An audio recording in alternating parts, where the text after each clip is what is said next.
Hey there, I'm Carrie and welcome back to Of Mice and Men by John Steinbeck. In this video, I'm going to be talking about section 3. So I'm going to do a summary and then some analysis, the type of thing you might see on an essay question or on a test. And I will put timestamps in the video notes, so definitely scroll down, click around, and find exactly what it is you need. When we left off in section 2, George and Lennie have arrived on the ranch near Soledad, and they have their jobs, everything is good, and they have settled into the bunkhouse where they meet the rest of the ranch staff. First, there is Candy, who is an older ranch hand who owns a very old sheepdog. There's also Slim, who runs a mule team. He's kind of a leader there on the ranch and a solid guy, just a really good guy. There's also a guy named Carlson, who is a ranch hand that hates Candy's old dog. They also meet Curly and his wife. Now, Curly is the boss's son, and George is immediately suspicious of both him and his wife. He's like, this crew, these guys are bad news. These two are going to be trouble. And that is where we left off. So let's get into section 3. All right, in section 3, they are back in the bunkhouse, except now it's evening after George and Lennie's first day on the job there at the Soledad Ranch. The bunkhouse is empty, and then George and Slim walk in. They sit down at the card table and they have a talk. You know, in section 2, when we met Slim, we can see that he's a very observant guy. He cares about his team. He wants people to be doing well, and he can tell that George kind of needs to talk to somebody. George kind of needs to clear his mind a little bit. So they sit down at the card table and they talk. This is where we learn about their personal history. We learn how George and Lennie ended up traveling together. They were born in the same city. Lennie was raised by his aunt. And after she passed away, George, who was a family friend, started taking care of Lennie. Lennie just started following him to work. Now, they did not always have a great friendship. In fact, George used to pick on Lennie. He was a bully. He antagonized him until one day when a prank that George pulled went very wrong. He told Lennie to jump in the river, not realizing Lennie can't swim. When Lennie did it, he almost drowned.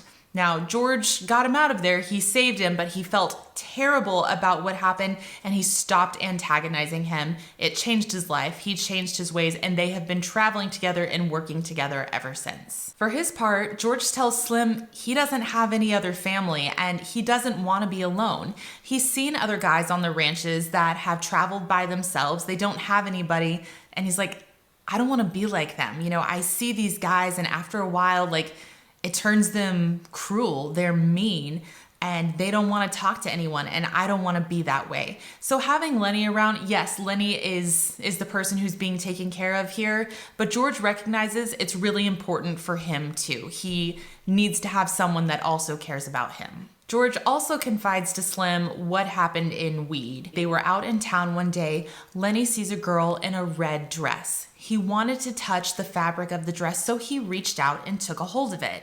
He's a big guy. He's very strong. The girl doesn't know him. She is scared and she screams.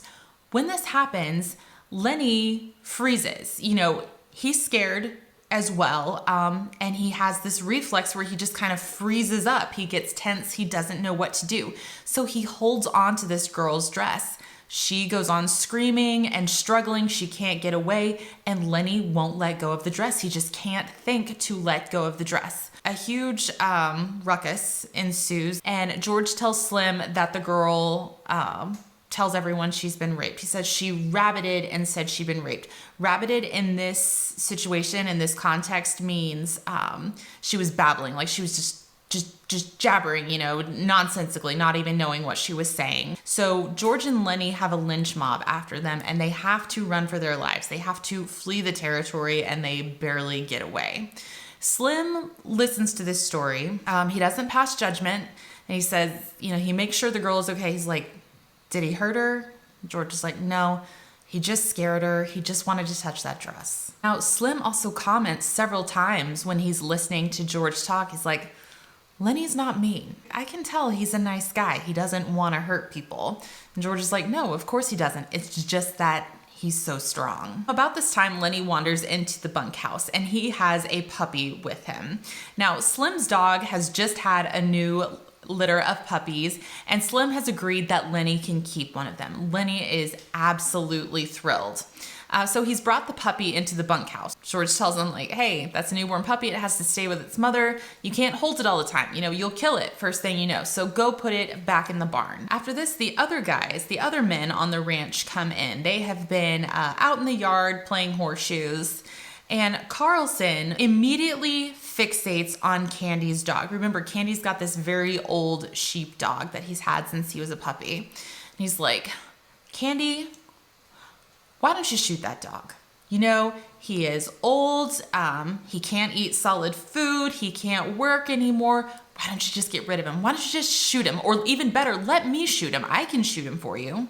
Candy, of course, doesn't want to do that. He's like, I've had this dog since he was a puppy. He doesn't bother me. I'm taking care of him. But Carlson will not let it go. He's like, no, I've got a gun. I know just how to do it. I can shoot him right in the back of the head and he'll never feel a thing. Let me do this. Let's just get it over with. Now, Candy really tries to distract him. He tries to get out of this conversation, but Carlson is not to be put off. Even George tries to kind of distract Carlson, kind of change the conversation, and Carlson's not having it. Finally, Slim says, Carlson's sort of right. If I was in the situation where I was in pain and I couldn't move and I wasn't getting any better, I would want someone to put me out of my misery. I wouldn't want to live that way. So finally, Candy relents and he says, okay, take him. So Carlson takes the dog outside and eventually they do hear a shot somewhere in the distance. Now, it's just an awful moment in the bunkhouse. It's very tense. It's very awkward. Slim finally gets up to go to the barn just to look after one of the mules that's been injured, and eventually Carlson and Lennie come back inside the bunkhouse. About this time, Curly busts in, this guy again, and he's like, where's my wife? Has anybody seen my wife? And they're all like, no, she's not here. He looks around, he's like, wait a second, where's Slim? Out in the barn. Why? And Curly is kind of putting things together. He's like, if I can't find her and I don't see him, they must be somewhere together. I am going to go have words with Slim. So he goes out to the barn looking for Slim. And all the other guys are like, wait a second, is Curly going to try to fight Slim? Oh, I want to see this. So they all jump up and follow him out, except for George, Lennie, and Candy. Lennie's a little bit distressed by all of this going on, and he asks George again to tell him the story about the rabbits. Tell me the story about the farm that we're going to get. So George starts talking about it. He's kind of forgotten Candy is there in the bunkhouse with them, and he's talking about, we're going to have a little house. We'll grow a vegetable patch. We'll have some fruit trees. I'm going to build you that rabbit hutch, And Lennie says, we're going to live off the fat of the land. Yes, that's exactly what we're going to do. It's going to be wonderful. All of a sudden, Candy breaks in. He's like, wait, are you being serious? Is there a little farm out there that you're going to buy? And George is like, well, we talk about it, but we don't have any money. But, that's always kind of been our plan. And Candy's like, I have money. I lost my hand in an accident and they gave me a settlement for it. I haven't spent it. It's just in the bank. I can cover more than half of the cost of that little farm. Could I go in with you guys? I'm going to be turned off of this ranch soon, and I'm going to have nowhere to go. I don't have a home. I don't have a family. I've got no place to belong. So if you'll let me go in on this little farm with you, then you know what? I will do right by you guys. I'll draw up a will, and when I die, the farm will go to you. I won't be in any trouble. I just want to belong somewhere. George thinks about this, and he's kind of astounded. He's like, it was always the plan, but all of a sudden it's like within reach. All three of them are kind of like, whoa, is this really happening? Is this really in front of us right now? So they agree. George is like, I'll write to them tomorrow. We'll send him a first installment payment. And a month from now, we're going to move to that farm and we're going to run that farm ourselves. They're all kind of astounded and overjoyed. And so George tells them hey, you know what? We're going to keep this between us though. I don't want, you guys don't tell anybody, Lennie, don't say anything. We don't want anybody getting spiteful about it. We don't want anybody coming in and trying to, throw us off our path. One of the last things that Candy says in this conversation, it's kind of an odd thing, but he says, George, I should have taken care of that dog myself. I shouldn't have let a stranger shoot my dog. Like, he should have given the dog a peaceful death. About this time, the other guys come in from the barn, including Curly and Slim. There has not been a fight, but not from a lack of effort on Curly's part. And he is pestering Slim, where's my wife? And Slim's like, I have had enough. I don't want anything to do with your wife. I don't want to talk about her. I don't want to see her. And I want you to quit bugging me about it. All of the guys start having a laugh at Curly's expense. They're just like, you're so ridiculous, man. They're all making fun of them. Most of the guys start to join in.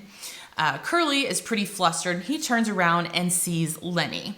Now, Lennie has not been listening to this conversation. He has been listening to George, who has told him, like, hey, a month from now, you are going to have those pet rabbits. So Lennie is sitting there thinking about his pet rabbits. He's got a big smile on his face. Curly sees this, and he thinks Lennie is laughing at him. He is not having it. He's been wanting to fight Lennie, and now he's got a chance. Now he's got an excuse. So Curly attacks Lennie, starts punching him in the face. Lennie is terrified, he's confused, and he screams for help from George. He's like, George, make him stop, help me. And George tells him, like, fight back, get him, don't let him do this to you. Lennie reaches out and catches hold of Curly's arm. And then he does what he's done before, what he did in Weed. He's scared, he's confused, and he freezes with Curly's fist there in his hand. Now, Lennie's a much bigger guy, again, extremely strong, and he crushes almost all of the bones in Curly's hand. He does serious damage before Slim and George can kind of break the two of them up and get Lennie to let him go. Now, Slim is pretty horrified at this. He's like, oh my gosh, I cannot believe you did that. I know he had it coming to him, but he's seriously hurt. George, he's not really worried about Curly. He's worried about, are we about to get fired? Slim's like, I got this, don't worry. And he tells Curly, this is what you're going to tell. This is like your story that you're going to tell everybody. You're going to tell them that you got your hand caught in a machine and it smashed your hand. If you tell them what really happened and you try to get Lennie fired, then we are going to spread the word that you got beat up by Lennie, and then you are going to get the laugh. Curly doesn't like this, but he does agree, and they take him away to the hospital. This whole time, Lennie is absolutely distraught, and he keeps telling George, like, I didn't mean mean any harm. And George just says, calm down, clean yourself up, you didn't do anything wrong. And that is the end of section 3. All right, now let's do some analysis and talk about some of the themes, some of the major symbolism that happens in this chapter. First, let's talk about George's conversation with Slim, this little conference they have when they are alone at the card table. This is the author's chance to kind of fill us in on some more of George and Lennie's history. We learn where they were born and how they ended up traveling together. However, it also, again, plays into our theme of loneliness. George is talking to Slim because Slim can tell this guy needs to clear his mind. This guy needs someone to listen to him. And Slim definitely agrees with George about, his views on loneliness and being by yourself, being isolated. He's like, I've seen guys like that for years, and they get to where they don't want to talk to anybody. They can't even have conversations like this because they don't know how to relate to people anymore, and it's not good for them. Also, interesting little detail, while they're having this talk there at the card table, they're not playing cards. George is playing cards. He's playing solitaire. So, in previous sections, we have had soledad, which means solitary. Now we have solitaire, the one-person card game. So, it's that theme of isolation, that image all over again. George also confides to Slim exactly what happened in Weed, and we get some additional details on this incident. So Lennie saw a young woman in a red dress, and he reached out to touch the red dress. Here's a repeat of the color red. We saw it in the last chapter when we met Curly's wife. She's got red lipstick, red nails, she's got red shoes, and in Weed, the young woman was wearing a red dress. Again, Red is the color of danger. You know, stop signs had already been invented when this book was written. You know, red is hazard. Red is stop, danger, caution. But red can have other connotations too. A red dress tends to be very symbolic in literature and in film. These days, a fashion blogger might talk about a red dress that an actress wears and say like, it was bold, it was fiery, it was flirty, it was daring. These aren't words that you would use to describe a blue dress. A red dress still makes a statement. 100 years ago, it made a different statement. Women were not supposed to be bold and fiery and flirty. A woman who was those things was asking for trouble. There are some very sexist attitudes going on in this chapter. You know, this girl was wearing a red dress. It was alluring and Lennie wanted to touch it. There's kind of the sense that she invited this touching, invited Lennie to touch her because she chose to wear a red dress. And that's very sexist attitude. It's a very victim blaming attitude. And we see that come out more and more as the chapter goes along. There's all these little bits to reinforce the idea that women are dangerous. You know, there's the color red for one thing, but there's also the words like tart, which they use to talk about Curly's wife, rat trap, jailbait. George mentions an old buddy named Andy he tells Lennie he's in San Quentin right now on account of a tart. On account, meaning it's on her account. She is responsible. It is her fault that he is in jail. Now, we don't know what it is that Andy did, but we do know that George seems to hold the woman responsible. All the men are super tense around Curly's wife, and they make comments like, you know, not only is she a tart, but they say she's gonna make a mess. She's gonna bring trouble. She's the only one that's gonna make a bad choice. There's gonna be trouble, and she is going to be the one who's responsible for all of it. Now, George does most of the talking, but we do hear a little bit about Slim and his take on all of this. Remember, he's portrayed as the wisest one on the ranch. He is the voice of reason. He's very observant. He's a really good listener. The thing that he says about Lennie listening to all of this is he ain't mean. He says he ain't mean 4 separate times. Like, I know what mean guys are like, and he is not a mean guy. Slim is trying to convince himself of something. That's why he keeps repeating, he's not mean, he's not mean. There's another side of that that Slim is not saying. Lennie's not mean, but he might be dangerous. When he hears about the incident in Weed, he says, like, did he hurt the girl? You know, that's not something that George is concerned with, but Slim very much is. So there is a lot of compassion there, both for George and Lennie, but there is also reason to be concerned.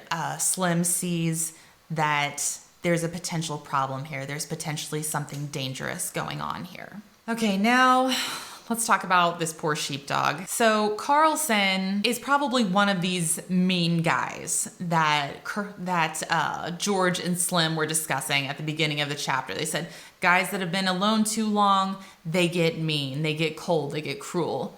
That is Carlson. That is the kind of guy that they are talking about. He doesn't have real conversations with people. The only time that he talks is to bring up a discussion about killing this poor dog. He's not concerned with the dog's welfare. You know, he keeps saying like, well, the dog is suffering, but he isn't concerned that the dog is suffering. He just wants to be violent. He wants to kill something. He wants to shoot something. And he fixates on something that's defenseless. And there's a lot of foreshadowing involving the dog. Like, Slim's input on this conversation is, you know, Carlson's right. If I was in a place where I was in a lot of pain, I wish somebody would shoot me. Remember, Slim is our voice of reason. He is foreshadowing something that is to come. And Candy's reaction to the whole situation is like, I shouldn't have let Carlson do that. I should have taken care of the dog myself. I should have made sure that he was happy and that he wasn't scared and that he was peaceful. I should have let him go in a more dignified way. It's more foreshadowing of something that's to come. Other big conversation that happens in this chapter is Candy joining George and Lennie's talk about this farm that they are hoping to buy. And here we have our second theme coming back in, the dream. You know, with Candy on their side, you know, the dream is suddenly within reach and they're all overjoyed and they're all shocked about it. Up until this point, it's been a pretty positive message, like it's not good to be alone, so we're not alone. We've got people around us. And when we're together, you know, we can get the dream accomplished. This very optimistic, positive message. And then Curly arrives. So Curly in this moment kind of symbolizes the things that can wreck the dream, can kind of derail the dream, really upset the apple cart and get you off track. Who is Curly? He's not a working man. He's a wealthy young man. He didn't earn his place. He inherited his place. And he is going to trip up George and Lennie and now Candy. Just as he interrupts the conversation, that is symbolic of how this greedy person that's fixated on power can really victimize the innocent. You know, they hold on to their power and they prove their power by taking it from people who are defenseless. Curly is the one who picks the fight there. He really creates the situation himself. He is the aggressor. He is the attacker. Lennie is just defending himself. But everyone knows who's likely to get blamed here. That is why George immediately looks for a way to protect himself and protect Lennie against Curly. So there's that symbolism, again, of defenseless people, the working poor being victimized by the rich and the greedy. However, Curly's not the only one who can trip up the plan. Lennie can trip up the plan too. Even though he doesn't have bad intentions, his immense strength makes him a target for violence. It makes him a target of other people. Lennie may not start the fight with Curly, but he does seriously injure him. We see what he's capable of. He's capable of real harm. He's capable of real violence. And this is the next incident in that kind of snowball effect, that kind of domino effect of violence that we've seen in previous chapters. It's stepping up now. In chapter 1, we saw that Lennie had frightened a girl unintentionally. In this part, you know, he has busted Curly's arm. Again, unintentional, but it's real harm this time. It's permanent damage this time. And again, it's a hint that he's capable of much more. And Slim is right to be concerned. So you see it growing, that kind of escalation of violence that's been happening in previous chapters. We're going to see the next step up in the next section. All right, well, that's all I've got on section 3. I hope you found something helpful in there. If you had some other questions or there's a different book that you're interested in, definitely drop that in the comments and I'll see what I can do. And best of luck to you. I'll see you in the next chapter.